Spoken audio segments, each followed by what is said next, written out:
उत्तराखंड में स्वास्थ्य व्यवस्थाओं को दुरुस्त करने के लिए लगातार सरकार कार्य कर रही है और इसी के तहत सरकार का स्वास्थ्य सेवाओं पर फोकस भी है। पर्वतीय क्षेत्रों में स्वास्थ्य सेवाएं बेहतर होगी। केदारनाथ, बद्रीनाथ में श्रद्धालुओं को सुविधा मिलेगी। देखिए, लगातार कोशिश की जा रही है कि किस प्रकार से जो स्वास्थ्य सेवाएं हैं वो हर एक व्यक्ति तक, हर एक श्रद्धालु तक पहुंचाई जा सके, किसी को किसी प्रकार की कोई परेशानी ना हो। अब इसी पर सरकार का फोकस है और स्वास्थ्य सेवाओं पर फोकस के तहत अब इसे बेहतर करने का प्रयास भी यहाँ पर किया जा रहा है। चलिए इसी खबर पर अब ज्यादा जानकारी भी ले लेते हैं। सोनू हमारे साथ में जुड़े हुए हैं। सोनू, उत्तराखंड की अगर भूमि की बात करें तो देखिए यहाँ पर समतल भूमि नहीं है, इसकी वजह से कई सारी चुनौतियां रहती है, चाहे हम पर्वतीय क्षेत्र की बात करें या मैदानी क्षेत्र की बात करें। ऐसे में स्वास्थ्य सेवाओं को आम जनता तक पहुंचाना या किसी श्रद्धालु तक पहुंचाना सरकार के लिए और स्वास्थ्य विभाग के लिए एक बड़ी चुनौती से किस प्रकार से पार कर पाएगी?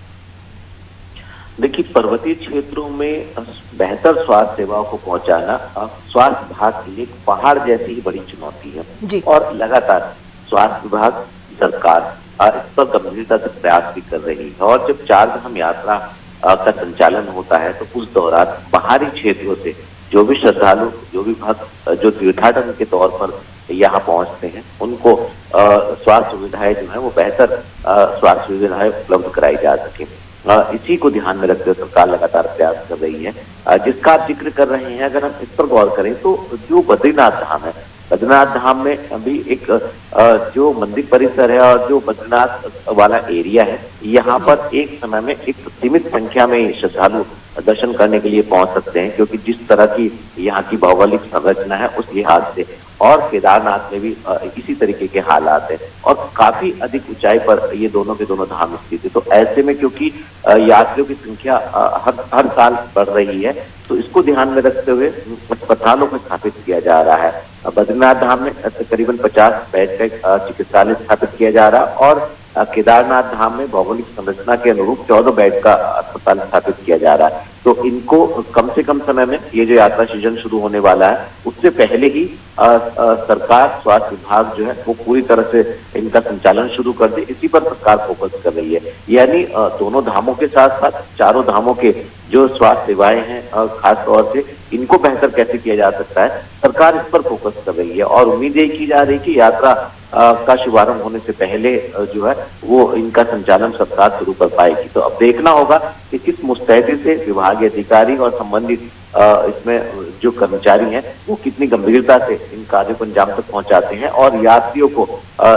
इस यात्रा सीजन के दौरान किस तरह से जो स्वास्थ्य सुविधाएं हैं, चिकित्सा सुविधाएं हैं वो उपलब्ध करा पाते हैं। जी बिल्कुल, और सबसे बड़ी बात है सोनू यहाँ पर कि रणनीति किस प्रकार से बनाई जाती है, क्योंकि एक रोड मैप सेट करना पड़ता है। पर्वतीय क्षेत्रों में जिस प्रकार से आपने भी जिक्र किया कि काफ़ी चुनौतीपूर्ण रहता है और पिछले दिनों में हमने देखा कि कई सारे कहीं ना कहीं आपदा हमेशा उत्तराखंड में आती रहती है, उसकी वजह से भी कई सारी परेशानी होती है। तो ऐसे में सरकार का आगे इसको लेकर रोड मैप क्या होगा, किस प्रकार से रोड मैप सेट किया जाएगा ताकि हर एक, चाहे किसी भी मरीज को कोई परेशानी हो या फिर श्रद्धालु को किसी प्रकार की परेशानी हो तो उससे निजात दिलाई जा सके? देखिए, सरकार अपनी तरफ से लगातार कोशिश करती है और ये प्रयास करती है। एक तरफ सरकार ये अपील भी करती रहती है अक्सर, चाहे वो जिला स्तर के अधिकारी हों, चाहे वो शासन के अधिकारी हों, चाहे वो जनप्रतिनिधि हो, मुख्यमंत्री हो, संबंधित मंत्री हो, वो ये अनुरोध करते हैं, अपील करते हैं श्रद्धालुओं से कि जो भी उम्रदराज लोग हैं या बच्चे हैं, खास तौर से कम आयु के जो बच्चे हैं, वो जो है वो चिकित्सकों की सलाह के बाद ही इन क्षेत्रों की यात्रा करें और मौसम का अपडेट लेने के बाद ही अपने यात्रा से संबंधित कार्यक्रम को आगे बढ़ाएं। लिहाजा एक तरफ ये अपील भी होती है और दूसरी तरफ यहाँ पर बेहतर से बेहतर स्वास्थ्य सुविधाएं कैसे हो सकती हैं, इस पर फोकस किया जा रहा है। कर्मचारियों के लिए, अधिकारियों के लिए विभागीय स्तर पर चुनौतियां जरूर हैं, लेकिन इसके बावजूद भी जो स्पेशलिस्ट चिकित्सक हैं उनको तैनात करने के लिए, आर्थिक रूप से उनको ज्यादा सहयोग करने के उद्देश्य से और इसके साथ साथ जो इंफ्रास्ट्रक्चर है उसको बेहतर करने के उद्देश्य से सरकार और विभाग लगातार प्रयास कर रहे हैं और इसके असर भी देखने को मिला है, इसके परिणाम भी सामने आए हैं। खास तौर पर केदारनाथ की अगर हम बात करें तो यहाँ की जो भौगोलिक परिस्थिति है, जिस तरह केदारनाथ धाम में ऑक्सीजन का स्तर है, उस लिहाज से बार बार ये कोशिश की जाती है कि ज्यादा से ज्यादा बेहतर सुविधाएं दी जाए। और यही वजह है कि सरकार यात्रा के दौरान जो है वो एक एयर एम्बुलेंस की भी व्यवस्था करती है, और ये भी कोशिश होती है कि किसी की जान कम से कम श्रद्धालु की जब केदारनाथ में दर्शन करने जाते हैं तो स्वास्थ्य सेवाओं के अभाव में न जाए। तो इस पर फोकस किया जा रहा है और उम्मीद भी यही की जा रही है कि जैसी इस बार का यात्रा सीजन शुरू होगा उस दौरान बेहतर स्वास्थ्य सेवाओं के जो विभागीय अधिकारी दावे कर रहे हैं उस तरीके के जो दावे हैं वो धरातल पर उतरते हुए नजर आएंगे, और जो श्रद्धालु हैं उनको स्वास्थ्य जो चिकित्सा सुविधाएं स्वास्थ्य सेवाएं हैं वो उपलब्ध हो पाएंगी।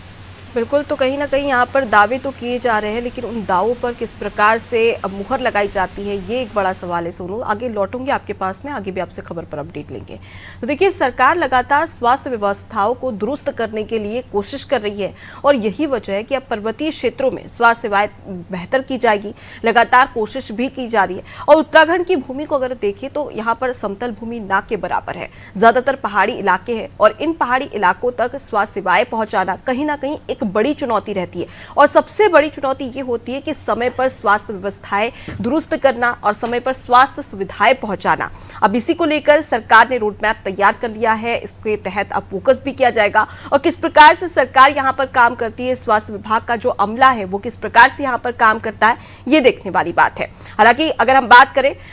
कई ऐसे क्षेत्र है पर्वतीय क्षेत्र और उसके साथ ही केदारनाथ बद्रीनाथ में भी तमाम ऐसे श्रद्धालु हैं जिन्हें स्वास्थ्य सुविधाएं मिल सके, इसके लिए भी सरकार कोशिश करने जा रही है।